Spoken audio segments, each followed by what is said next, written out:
Hello everyone, myself Jasleen from DNA Education, and today we are going to start the 8th poem from Behav on killing a tree, which is written by Geef Patel.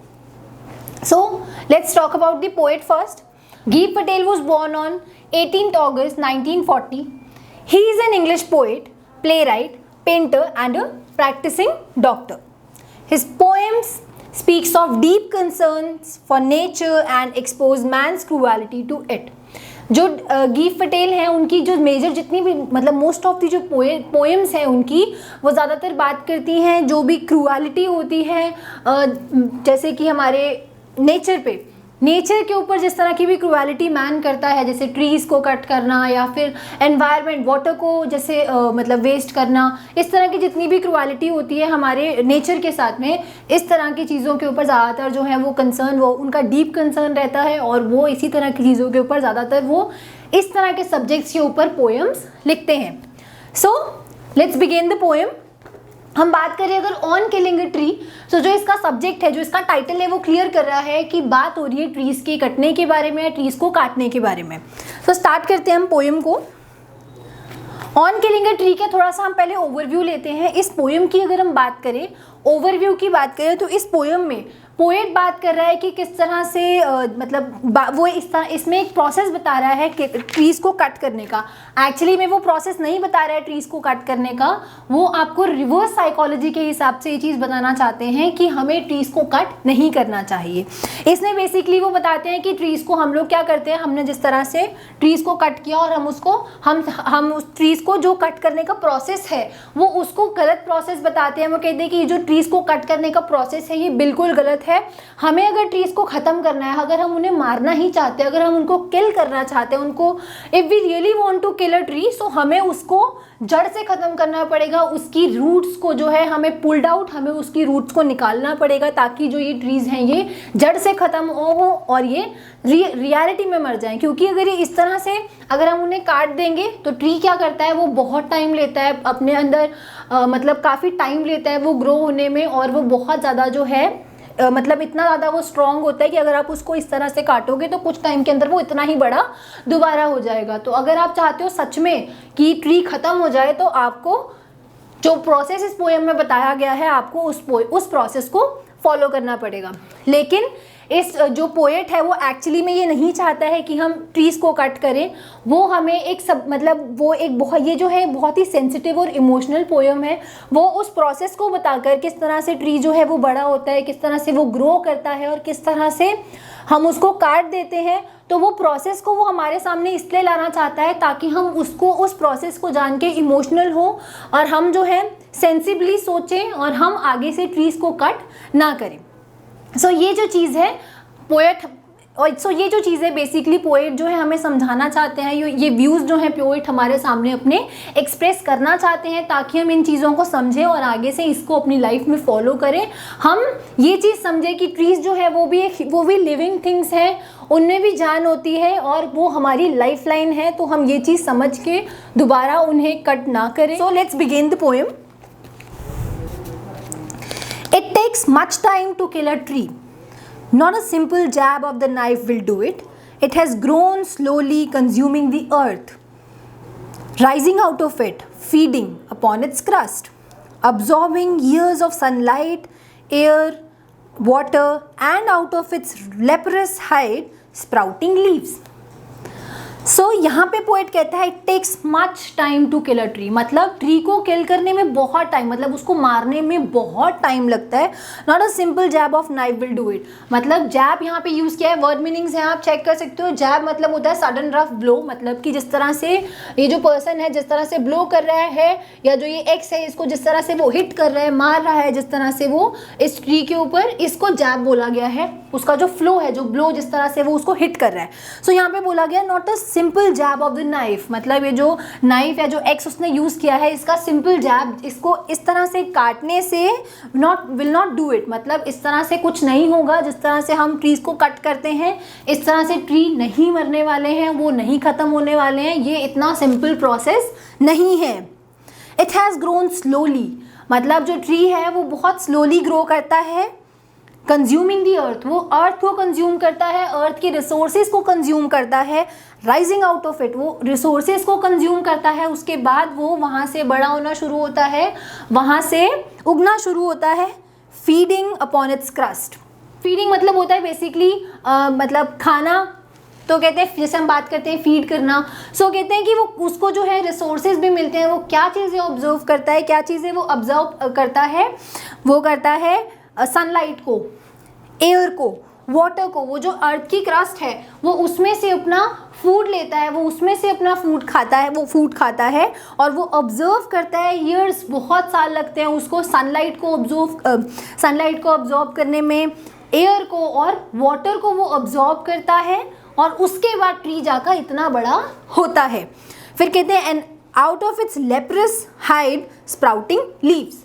Leprous hide यहाँ पर बोला गया है, leprous word है, एक leprosy disease होती है, आपने नोटिस किया होगा कई बार, जो है स्किन की डिसीज़ होती है जिसमें बहुत सारे स्किन पे पैचेस हो जाते हैं, डिफरेंट काइंड ऑफ स्किन, मतलब कि स्किन के ऊपर अलग अलग कलर्स की स्किन आ जाती है, पैचेस, मतलब आपकी स्किन कहीं से डार्क हो जाती है, कहीं से लाइट हो जाती है, तो लेप्रेसी डिसीज़ को कंपेयर किया गया है इसकी स्टेम से। जैसे जो हमने कितनी बार देखा है, जो ट्रीज़ की स्टेम होती है वो कहीं से डार्क होती है, कहीं से वाइट, मतलब कहीं से वो जो है ब्राउन कलर की होती है, कहीं से डार्क ब्राउन कलर की होती है, तो बोला गया है उसको कि ऐसा लगता है जैसे कि जो है जैसे लिप्रेसी का डिसीज़ होता है जिस पर्सन को, ऐसा लगता है कि उसने उसको कंपेयर किया है बेसिकली इससे, वो कहना चाहता है ऐसा लगता है जैसे कि लेप्रेसी का जिसको डिसीज़ होता है, जैसा उसका फेस हो जाता है, जैसी उसकी स्किन हो जाती है, ऐसी ही ट्री की स्किन है। तो वो कहता है कि उसके बाद उसकी इस तरह की स्किन में से क्या आती है, जो है लीव्स आती हैं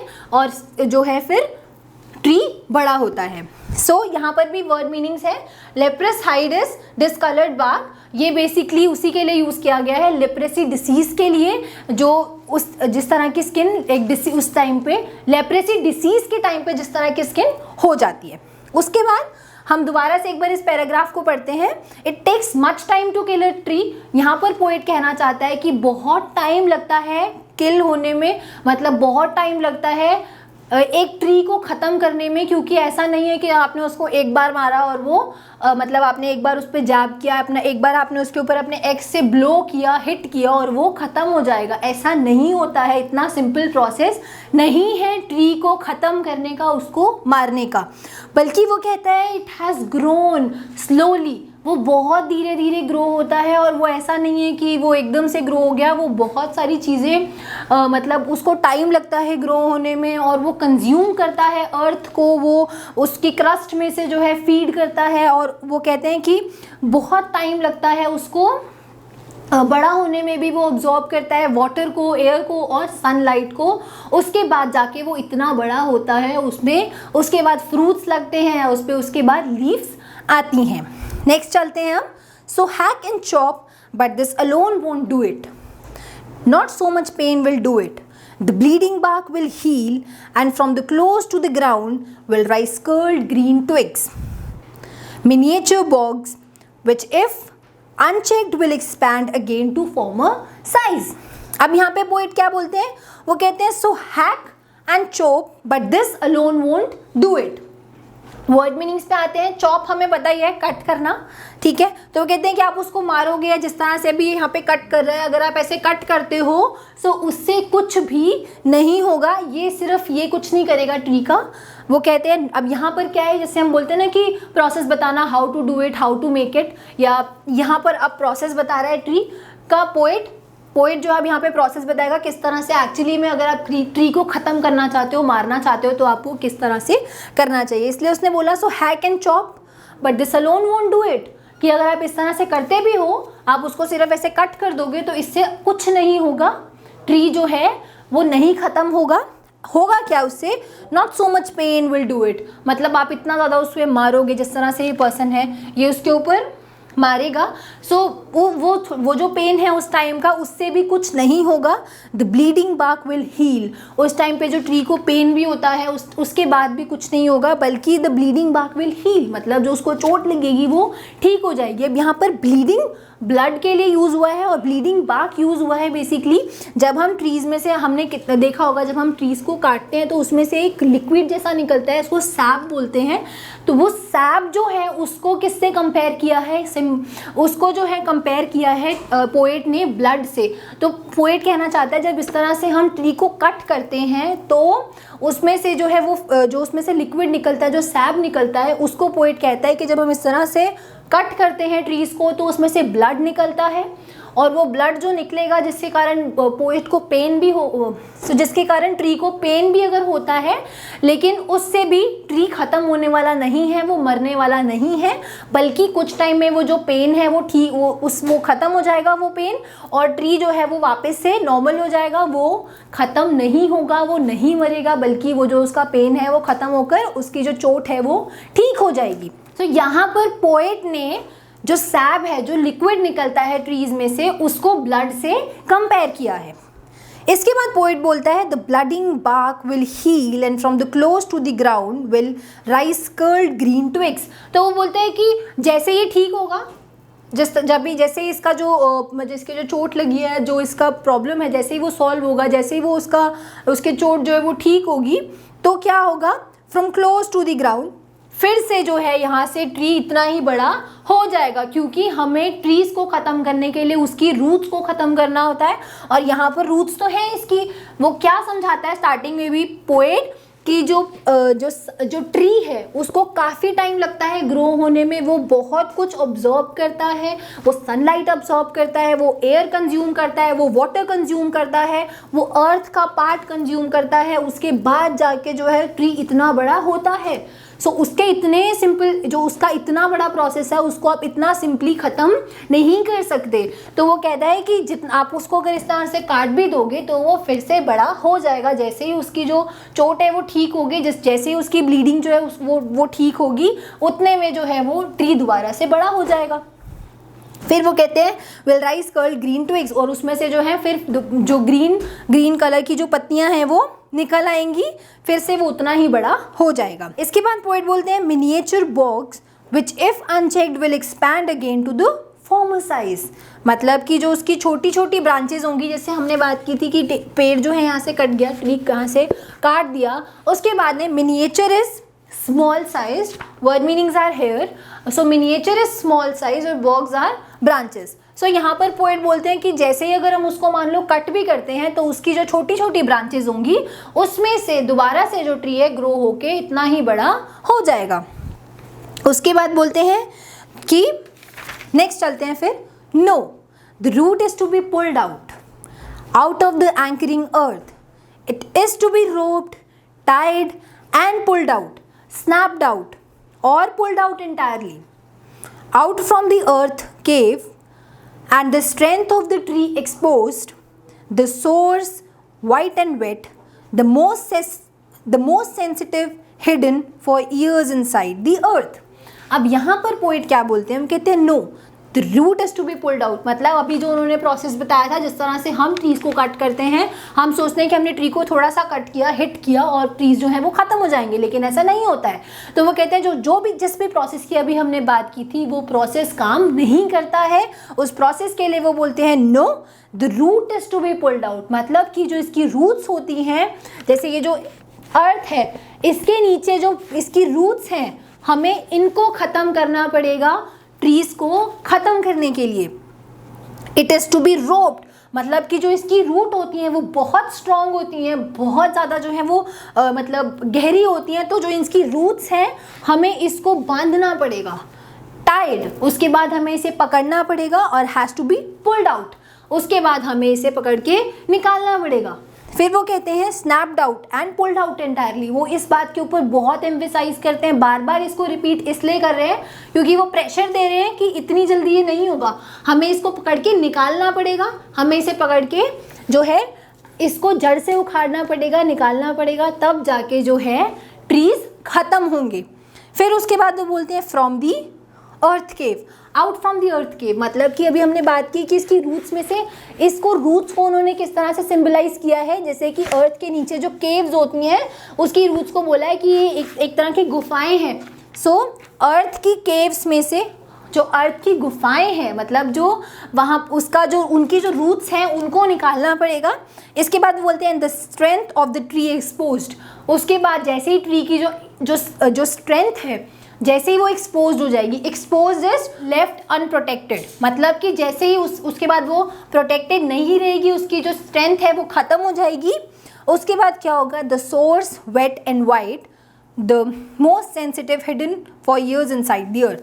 तो क्या होगा उसके बाद, जैसे उसकी जो स्ट्रेंथ है वो ख़त्म हो जाएगी, और वो बोलते हैं कि जो ये रूट्स होती हैं ये बहुत ही सेंसिटिव पार्ट होती है ट्री का, जो बहुत सालों के लिए अर्थ के अंदर जो है वो हिडन रहती है, मतलब छुपी रहती हैं।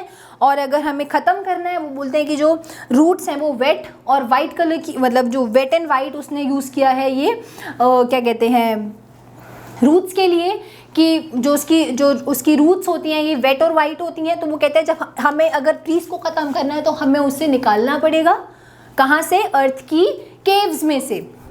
फिर वो कहते हैं कि बहुत सेंसिटिव होता है, जो हमने अभी बात की थी, इसकी रूट्स बहुत सेंसिटिव होती हैं और काफ़ी टाइम तक, मतलब ईयर्स टू ईयर्स, वो बहुत टाइम तक जो है कई सालों तक अर्थ के अंदर छुपी रहती हैं। नेक्स्ट चलते हैं, then the matter of scorching and choking in sun and earth, browning, hardening, twisting, withering and then it is done. इसके बाद पोइट क्या कहते हैं, then the matter of scorching and choking. अब स्नोचिंग एंड चोकिंग होता है the drawing up the tree after being uprooted, मतलब कि जब ट्री अपरूटेड हो जाएगा, मतलब कि जब वो जड़ से निकल जाएगा, उसके बाद जब ट्री सूख जाएगा उसको बोला क्या है, स्नोचिंग एंड चोकिंग। तो कहते हैं उसके बाद जब ट्री जो है वो अपरूटेड, मतलब जब वो जड़ से निकल जाएगा, उसके बाद में जो है वो सूख जाएगा जब, क्योंकि अब जो है उसकी स्ट्रेंथ कहाँ है, ट्री की स्ट्रेंथ यहाँ है, यहाँ उसकी स्ट्रेंथ नहीं है। अगर यहाँ से आप उसको काटोगे तो वापस इतना बड़ा हो जाएगा, लेकिन उसकी स्ट्रेंथ ये है। अगर हमने इसको ख़त्म कर दिया, उसके बाद क्या होगा, ट्री जो है वो वीक पड़ जाएगा और वो क्या हो जाएगा, वो सूख जाएगा, वो ड्राई हो जाएगा। फिर कहते हैं इन सन एंड एयर, जब उसके ऊपर सनलाइट पड़ेगी या जब एयर का फ्लो आएगा उसकी तरफ, तब क्या होगा कि वो बहुत ज़्यादा सूख जाएगा। Browning, hardening, twisting, withering and then it is done. तो वो कहते हैं उसके बाद जैसे वो थोड़ा सा ब्राउनिंग, मतलब थोड़ा सा वो जो उसके बाद वो बोलते हैं कि उसके बाद थोड़ा सा वो ब्राउनिंग सा हो जाए, मतलब ब्राउन कलर का हो जाएगा। तो वो कहते हैं कि उसके बाद वो प्रोसेस बताते हैं कि वो सूख जाएगा उसके बाद में, और उसके बाद में वो जो है मतलब वो बिल्कुल वीक पड़ जाएगा, और उसके बाद ही जो है ये जो ट्री है हमारा ये ख़त्म हो जाएगा। इससे पहले ये ख़त्म नहीं होगा, हमें इसी प्रोसेस को फॉलो करना पड़ेगा। विदरिंग वर्ड का भी मीनिंग यहाँ पे लिखा है, इसका मतलब भी ड्राइंग ही होता है, एक तरह से मतलब मुरझाना। जब हमारा ट्री जो है अपरूटेड, अपनी जड़ से, अपनी स्ट्रेंथ से अलग हो जाएगा, जब वो वीक पड़ जाएगा, जब वो ड्राई हो जाएगा, जब वो मुरझा जाएगा, तब जाके आपका जो प्रोसेस है ट्रीज़ को मारने का, टू किल अ ट्री, उसके बाद जाके ये प्रोसेस आपका ख़त्म होगा, और तब जाके एक्चुअली में कोई ट्री जो है वो मर जाता है, वो ख़त्म हो जाता है। सो ये जो पोएम है यहाँ पर ख़त्म हो जाती है। और यहाँ पर मैं फिर से एक बार क्लियर करना चाहूँगी, यहाँ पर पोएट बिल्कुल भी ये नहीं बोल रहा है कि ये प्रोसेस बता के कि आपको ट्रीज़ को ख़त्म करना है, या फिर आपको ट्रीज़ को अगर मारना है, उनको जड़ से हटाना है, आपको अगर उनको काटना है तो ये प्रोसेस है, आप ऐसा करो। नहीं, वो यहाँ पर कहना चाहते हैं कि ट्रीज़ जो हैं वो बहुत टाइम लेते हैं। अभी हमने बात की थी स्टार्टिंग में कि आप एक सिंपल जैब, आप आप सोचते हो कि आपने उसके ऊपर हिट किया और ट्रीज़ ख़त्म हो जाएगा। नहीं, वो बहुत टाइम लेता है, अपने अंदर सनलाइट को अब्जॉर्ब करने में, एयर को कंज्यूम करता है, वाटर को कंज्यूम करता है, अर्थ में से जो है, अर्थ की क्रस्ट में से जो है फीड करता है, उसके बाद जाके ट्री इतना बड़ा होता है, उसको बहुत टाइम लगता है अपने आप को ग्रो करने में, इतना बड़ा होने में। और अगर आप सोचते हो कि आपने उसको एक बार ऐसे चॉप किया और वो ख़त्म हो जाएगा, तो ऐसा नहीं होगा, क्योंकि ये उसकी स्ट्रेंथ ही नहीं है। उसकी स्ट्रेंथ कहाँ है, ये रूट्स जो है वो इसके स्ट्रेंथ है। यहाँ से यहाँ से जो पोएट है वो ये बताना चाहता है कि ट्रीज़ भी लिविंग थिंग्स में आते हैं, ट्रीज़ को भी जो है वो हमारी लाइफ लाइन है, ट्रीज़ हमारी लाइफ लाइन है, तो हमें उन्हें काटना नहीं चाहिए या हमें नेचर से किसी भी तरह की छेड़छाड़ नहीं करनी चाहिए। सो जो गीफ पटेल हैं, हमने पहले भी बात की थी, इनका जो ज़्यादातर जो इनका कंट्रीब्यूशन है वो रहता है हमेशा नेचर की तरफ। वो ज़्यादातर उन्होंने काफ़ी सारी चीज़ें अभी तक ऐसी एक्सपोज की हैं जो जिसमें कि मैन जो है वो क्रूअलिटी दिखाता है टुवर्ड्स दी नेचर। तो यहीं पर जो है हमारी ये पोएम ख़त्म होती है।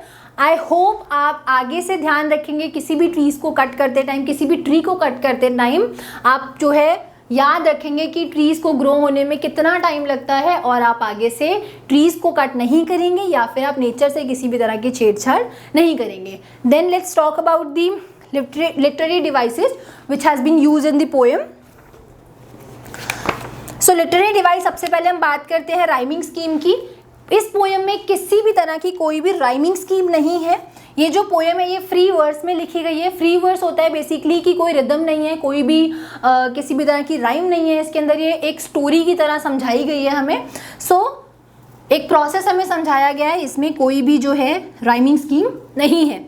Then let's talk about the enjambment. जो नेक्स्ट लिटरेरी डिवाइस है ये है एंजैम्पमेंट। और एंजैम्पमेंट यूज़ होता है जब किसी भी तरह का कोई भी पंक्चुएशन यूज़ नहीं होता है, या फिर हम अगर अदर वर्ड्स में बात करें तो लिटरेरी डिवाइस एंजैम्पमेंट कहता है जब एक लाइन बिना ख़त्म हुए सेकेंड लाइन पे चली जाती है, मतलब कि जो लाइन है वो सेकेंड लाइन पे डिपेंड करती है कंप्लीट होने के लिए, सब वहाँ पर एंजैम्पमेंट यूज़ होता है। जैसे अगर हम अपनी पोएम में भी देखें, फर्स्ट पैराग्राफ में अगर हम बात करें सेकेंड लाइन की, not a simple jab of the knife will do it. ये लाइन जो है नाइफ के बाद इनकम्प्लीट है और सेकेंड लाइन में चली गई विल डू इट, तो यहाँ पर एंजैम्पमेंट यूज़ हुआ है। इट हैज़ ग्रोन, वहीं से कंटिन्यू करते हैं, इट हैज़ ग्रोन, अब वो इनकम्प्लीट है, स्लोली कंज्यूमिंग द अर्थ। इस तरह से यहाँ पर एंजैम्पमेंट यूज़ हुआ है क्योंकि कोई भी पंक्चुएशन मार्क नहीं है लाइन के एंड पर, मतलब वो कंप्लीट लाइन नहीं है, सेकेंड लाइन में आके वो कंप्लीट हो रही है। ऐसे काफ़ी सारी जगह पर इस पोएम में पंक्चुएशन जो है यूज़ नहीं है, एंजैम्पमेंट लिटरेरी डिवाइस का यूज़ किया गया है। इसके बाद जो नेक्स्ट लिटरेरी डिवाइस हमने यूज़ किया है इस पोएम में वो है मेटाफर। मेटाफर जो है ये बेसिकली एक तरह का इनडायरेक्ट कंपैरिजन दिखाता है किसी भी दो चीज़ों के अंदर, उसको बोलते हैं हम मेटाफर। अगर हम बात करें पोएम में, सबसे पहले पैराग्राफ में जहाँ बात हुई है लेपरस हाइड, लेपरस हाइड यहाँ पर हमने बात की थी कि जो ट्री का स्टेम होता है या जो ट्री का ये सरफेस, जो ये पार्ट है ट्री का, इस पे किस तरह की वो बात करते हैं कि ये बिल्कुल ही कलरलेस होता है, इस पर कोई कलर्स नहीं होता, या फिर उसने किससे कंपेयर किया था, जो ह्यूमन डिसीज़ होती है, एक लेप्रेसी डिसीज़ होती है, उससे इन्होंने कंपेयर किया था, लेपरस हाइड। यहाँ पर पोएट क्या कहना चाहता है कि उन्होंने कंपेयर किया है लेप्रेसी, जो हमने बात की थी डिसीज़ होती है जिसमें कि हमारी जो स्किन है उस पर डिफरेंट मतलब अलग अलग, मतलब हमारी स्किन पे मतलब बहुत ही अलग से पैचेस बन जाते हैं, स्किन जो है कहीं से डार्क हो जाती है, कहीं से लाइट हो जाती है। उन्होंने क्या किया है, कंपेयर किया है दोनों चीज़ों को। इसके बाद आगे भी यूज़ हुआ है सेकेंड पैराग्राफ में, not so much pain will do it. Fourth line, the bleeding bark will heal. Bleeding bark में भी यहाँ पर मेटाफर यूज़ हुआ है। ब्लीडिंग बार्क में मेटाफर कैसे यूज़ हुआ है, जैसे कि हमने बात की ह्यूमंस को ब्लीडिंग होती है, जैसे कभी चोट लग गई तो ब्लड निकल गया, ऐसे ही उन्होंने बात की है कि जब हम ट्री को कट करते हैं तो इसमें जो लिक्विड निकलता है उसको सैप बोलते हैं। तो उस सैप को किससे कंपेयर किया है पोएट ने, उन्होंने ब्लड से कंपेयर किया है। उन्होंने बोला है कि जब आप इसको कट करते हो तो ट्री को भी पेन होता है और उसमें से ब्लड निकलता है, उसमें जो उसमें लिक्विड निकलता है वो सैप, उसको पोएट ने ब्लड कहा है। और वो कहते हैं जब आप इसको कट करते हो ट्री को बहुत पेन होता है, उससे चोट लगती है जिसके कारण उससे ब्लड निकलता है। उन्होंने एक तरह से ह्यूमन से कंपेरिजन किया है, ब्लड से कंपेरिजन किया है। यहाँ पर भी मेटाफर लिटरेरी डिवाइस का यूज़ हुआ है। देन नेक्स्ट लिटरेरी डिवाइस है एलिट्रेशन। एलिट्रेशन भी जब हम दो कॉन्सोनेंट वर्ड्स की या दो कॉन्सोनेंट साउंड्स की बात करते हैं, जिसमें जो कि दो कॉन्सोनेंट साउंड्स जब बहुत ही क्लोजली प्लेस्ड होते हैं तो वहाँ पर यूज़ होता है एलिट्रेशन।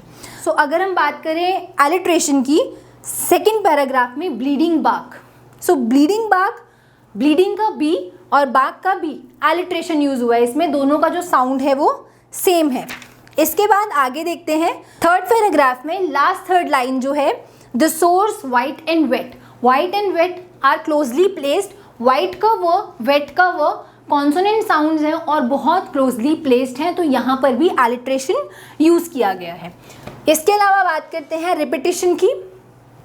रिपीटिशन की बात करें तो हम रिपीटिशन जानते हैं हम कब यूज़ करते हैं, जब हमें किसी चीज़ के ऊपर एम्फसाइज करना होता है, हमें किसी चीज़ के ऊपर प्रेशर देना होता है। इस पोएम में भी पोएट ने काफ़ी सारी जगह पर रिपीटिशन किया है। जैसे हम बात करें अगर पुल्ड आउट वर्ड की, 3rd पैराग्राफ में पुल्ड आउट वर्ड पोएट ने कम से कम 3 टाइम्स यूज़ किया है। क्यों उसने यूज़ किया है? बिकॉज वो एम्फेसाइज करता है कि अगर आपको ट्री को ख़त्म करना है, उसकी स्ट्रेंथ को ख़त्म करना है, तो आपको यहाँ से नहीं काटना, उसको ख़त्म करना पड़ेगा, उसकी रूट्स को निकालना पड़ेगा, उसकी जो रूट्स है उसको जड़ से, मतलब उसको एक ट्री को आपको जड़ से उखाड़ना पड़ेगा। उन्होंने इसके ऊपर एम्फेसाइज किया है, प्रेशर दिया है। यहाँ पर रिपीटिशन है। अब हमारी जो ये पोएम है इसमें हमने पढ़ा, वर्ड मीनिंग्स हमने देख ली, हमने लाइन टू लाइन इसकी समरी पढ़ ली, हमने पोएट के बारे में पढ़ लिया और हमने लिटरेरी डिवाइसेस भी पढ़ लिए हैं। आज का जो हमारा सेशन है वो यहीं पे ख़त्म होता है। I hope you understand the poem and you will be able to answer each and every question. Also, whichever the points I have cleared here are well discussed in our DNA guides. So for more updations, for more informations, you can go to our website www.dnaeducation.com. Thank you so much.